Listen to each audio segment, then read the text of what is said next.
Hi hello welcome back to ఈతరం కథలు. Please ముందుగా వీడియోకి ఒక చిన్న లైక్ చేయండి. లైక్తో పాటు హైప్ ఇవ్వండి. ఈరోజు కథ నువ్వే నా శ్వాస ఎపిసోడ్ నెంబర్ 86. కథను రచించిన వారు అనురాధ గారు, వాయిస్ ఓవర్ శ్వేత. ఇక లేట్ చేయకుండా కథలోకి వెళ్ళిపోదాం. ఒకవైపు సురేంద్ర తన మనుషులతో కలిసి రాజేష్ కోసం ఆరా తీయడం మొదలుపెట్టాడు. అతనికి ట్రీట్మెంట్ చేసిన హాస్పిటల్కి చేరుకున్నాడు. వాళ్ళ పద్ధతిలో అక్కడి డాక్టర్పై కలబడుతూ రాజేష్ని అమెరికాలో ఏ హాస్పిటల్లో చేర్చి ట్రీట్మెంట్ చేయిస్తున్నారో చెప్పండి అని ఒత్తిడి చేస్తున్నాడు. అక్కడ ఉన్న డాక్టర్స్ అంతా ఒకే మాట చెప్పారు. తమ హాస్పిటల్లో రాజేష్ అనే వ్యక్తి అసలు ట్రీట్మెంట్ తీసుకునేదే లేదు అని విసుక్కుంటూ చెప్పారు.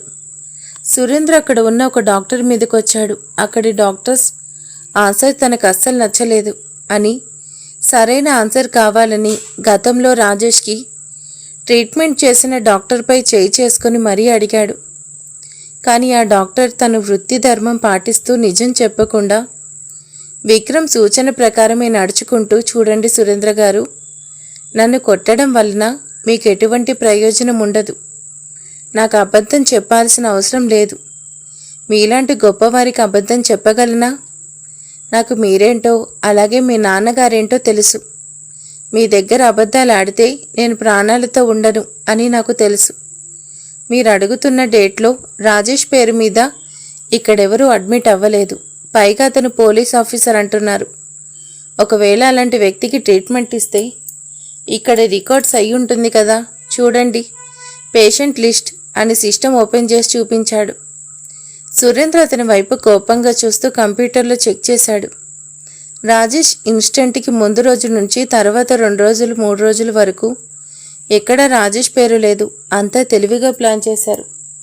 ఇదంతా విక్రమ్ తెలివి అని అర్థం చేసుకోవడానికి సురేంద్రకి ఎంతో సమయం పట్టలేదు. సురేంద్ర డాక్టర్ వైపు కోపంగా చూస్తూ, ఏంటి తెలివితేటలు చూపిస్తున్నావా? ఎస్ఐని సీక్రెట్గా ట్రీట్మెంట్ చేస్తున్నప్పుడు వాడి డీటెయిల్స్ ఇక్కడ ఎందుకు మెన్షన్ చేస్తారు? ఆ మాత్రం నాకు తెలియదు అనుకున్నావా? మర్యాదగా వాడిని ఎక్కడ ఉంచారో చెప్పు. వాడికి నువ్వే ట్రీట్మెంట్ చేస్తున్నట్టు నాకు సమాచారం వచ్చింది. కాదు కూడదంటే నీ ప్రాణాలు గాల్లో కలిసిపోతాయి. అదే వాడి ఆచూకీ చెప్తే నీకు చాలా బెనిఫిట్స్ ఉంటాయి. కోరినంత ఇస్తాను. నేను కనుక ఏదో మర్యాదగా అడుగుతున్నా. అదే మా డాడ్ వచ్చారంటే నువ్వు అలాగే ఈ హాస్పిటల్ 2 ఉండవు. ఆలోచించుకొని చెప్పు అని గట్టిగా బెదిరించాడు. సురేంద్రకి తెలుసు రాజేష్ని ఆ హాస్పిటల్లోనే ట్రీట్మెంట్ చేసినట్టు. శ్రీనివాస్ క్లియర్గా చెప్పాడు. అందుకే అతనికి తెలిసిన అన్ని విద్యల్ని ఉపయోగించి డాక్టర్ని బెదిరించాడు. ఈసారి డాక్టర్ నిజంగానే భయపడ్డాడు. అందుకే అతనికి తెలిసిన విషయం చెప్తున్నాడు. సార్, ఇది పోలీస్ ఆఫీసర్ విషయం. సీక్రెట్ బయట పెట్టానంటే నన్ను అరెస్ట్ చేసి లోపలేస్తారు. అర్థం చేసుకోండి అని వేడుకున్నాడు. సురేంద్ర చిన్నగా నవ్వి, నువ్వే చెప్పావని ఇక్కడ బోర్డు మీద రాసి పెడతానే ఏంటి? చెప్పు, నీకేం కాకుండా నేను చూసుకుంటా అని మాటిచ్చాడు. ఆ డాక్టర్కి చెప్పడం కంటే వేరే దారి కనిపించక అతనికి తెలిసినంతవరకు చెప్పాడు. రాజేష్ని అమెరికాలో రాయల్ ఓక్ అనే హాస్పిటల్లో చేర్చారని, అతనికి ట్రీట్మెంట్ ఇస్తుంది ఎవరో ఏంటో అన్నది నాకు తెలీదు అని దండం పెడుతూ చెప్పాడు. సురేంద్ర ఆలోచన పడుతూ ఉండగా డాక్టర్ మళ్ళీ ఒక మాట చెప్పాడు. సార్, ఒక విషయం, మీరు అక్కడికి వెళ్ళి తెలుసుకోవాలని చూస్తే ఇరుక్కుపోతారు. అక్కడి పోలీసులు చాలా డేంజర్. జాగ్రత్తగా చూసుకోండి. నాకు తెలిసి మీకు ఎటువంటి ఇన్ఫర్మేషన్ దొరక్కపోవచ్చు. నాకు తెలిసినంతవరకు చెప్పేశాను. దయ ఉంచి మళ్ళీ ఇలా వచ్చి గొడవ చేయకండి. ఈసారి నా ప్రాణం తీసుకున్నా సరే నాకు ఇంకేం తెలీదు. నేనేం చెప్పలేను. మీకు నమస్కారం, వెళ్ళిపోండి అని వేడుకున్నాడు. సురేంద్ర నవ్వుతూ, ఎక్కడ పోలీసులైనా సరే నాకేం ఎక్కువ కాదు, నేను చూసుకుంటాలే. థ్యాంక్స్ సలహా చెప్పినందుకు అని అతను మనుషులతో వెనుదిరిగాడు. డాక్టర్ గట్టిగా ఊపిరి తీసుకొని, వీడు బొందా, అక్కడికి వెళ్ళి రాజేష్ని పట్టుకోవాలంటే అంత సులభం కాదు. విక్రమేం వెర్రోడు కాదు. అతని జాగ్రత్తలో అతనున్నాడు. సురేంద్ర తన దగ్గరకు వస్తాడని అతను వచ్చినప్పుడు ఇలా తప్పుగా హార్ట్ డిసీజెస్ సంబంధించిన హాస్పిటల్ పేరు చెప్పమని సూచించాడు విక్రమ్. అదేవిధంగా చెప్పి సురేంద్రని తప్పుతో పట్టించాడు డాక్టర్. అతను భూపతితో బాయ్తో మాట్లాడి రాజేష్ అమెరికాలో ఎక్కడున్నాడని తెలిసింది అని తాను వెంటనే అమెరికా వెళ్లే పని చెప్పాడు. అక్కడ తనకున్న ఇన్ఫ్లుయెన్స్ ఉపయోగించి రాజేష్ సంగతి తెలుసుకునే ప్రయత్నం చేస్తానని వెంటనే అమెరికా వెళ్లేందుకు సిద్ధపడడం చూసి భూపతి సురేంద్రకి కొన్ని సూచనలు చెప్పాడు. అక్కడ నువ్వు చాలా తెలివిగా వ్యవహరించాలి అని రాజేష్ దొరకడం మనకి చాలా అవసరం అని గట్టిగా చెప్పాడు సురేంద్ర. సరే అని చెప్పి అమెరికాలో రాజేష్ వేట కోసం పయనమయ్యాడు. అంతలో అతని ఫోన్ మోగింది. ఆ ఫోన్ ప్రసాద్ చేస్తున్నాడు. ప్రసాద్ ఫోన్ చేసి అభిరామ్ కోసం పార్టీ అరేంజ్ చేస్తున్నాడు అని ఎల్లుండి పార్టీ ఉన్నట్టు చెప్పాడు. సురేంద్ర సరే అని ఫోన్ పెడుతుండగా బోర్డ్ కమిటీ నుంచి ఫోన్ వచ్చింది. తనని పార్టీకి ఇన్వైట్ చేస్తున్నట్టు చెప్పారు. సురేంద్ర ఆలోచనలో పడ్డాడు. అతనికి అభిరామ్ అవార్డు కోసం గుర్తుకొచ్చింది. ఎక్కడ లేని కోపం వచ్చింది. అంతలో అక్కడికి అంజలి వస్తుందనే ఆలోచన అతన్ని ఎంతో సంతోషానికి గురిచేసింది. ఇప్పుడెలా పార్టీకి మిస్ అయితే అంజలిని కలిసే ఛాన్స్ మిస్ అవుతుంది. నో, ఆ ఛాన్స్ మిస్ చేయకూడదు అనుకొని పార్టీ పూర్తయ్యాక అక్కడి నుంచి నేరుగా అమెరికా వెళ్లాలని నిర్ణయం తీసుకున్నాడు. సురేంద్ర ప్రయాణం ఆపడం, అది కూడా అంజలి కోసం ఆ నిర్ణయం తీసుకోవడం భూపతికి నచ్చలేదు. అయినా సరే సురేంద్ర ముందు బయటపడకుండా మౌనంగా ఊరుకున్నాడు. విక్రమ్ ఒంటి గాయాలయ్యాయి అని పొలంకి వెళ్లకుండా రెస్ట్ తీసుకోమని మంగరాజు వేడుకున్నాడు.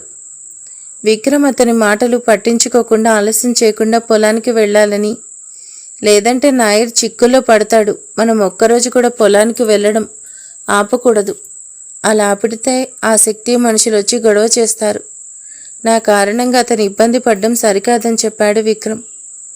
మంగరాజు అతని మాటల్లో వాస్తవం గుర్తించి ఇంకేం మాట్లాడకుండా మౌనంగా ఊరుకున్నాడు. సరిగ్గా అదే సమయానికి నాయర్ అక్కడికొచ్చాడు.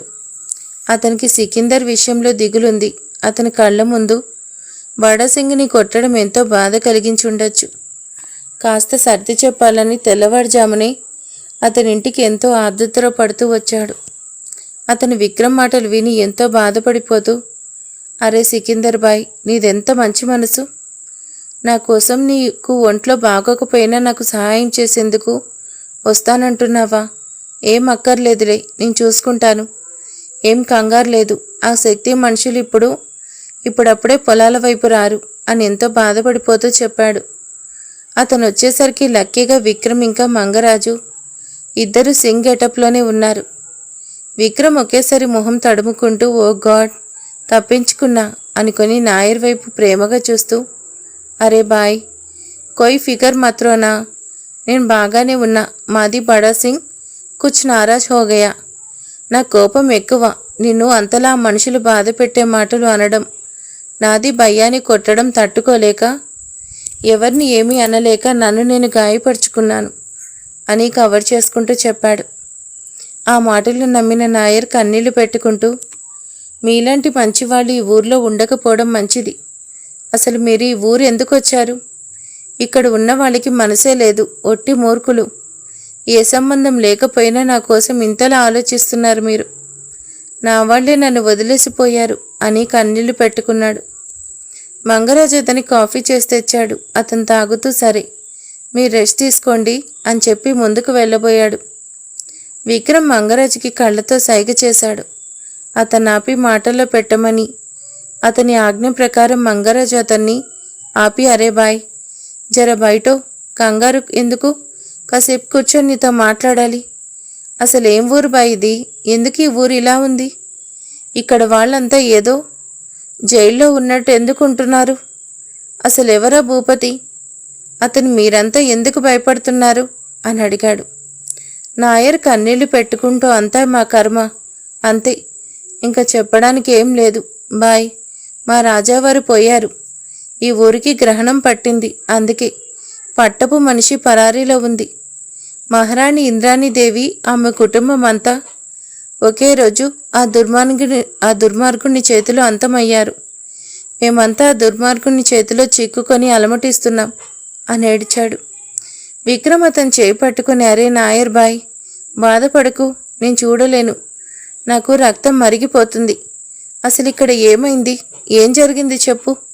నేను ఏదన్నా సహాయం చేసేందుకు ప్రయత్నిస్తాను. నాది రాష్ట్రంలో నాకు మస్తు పలుకుబడి ఉంది.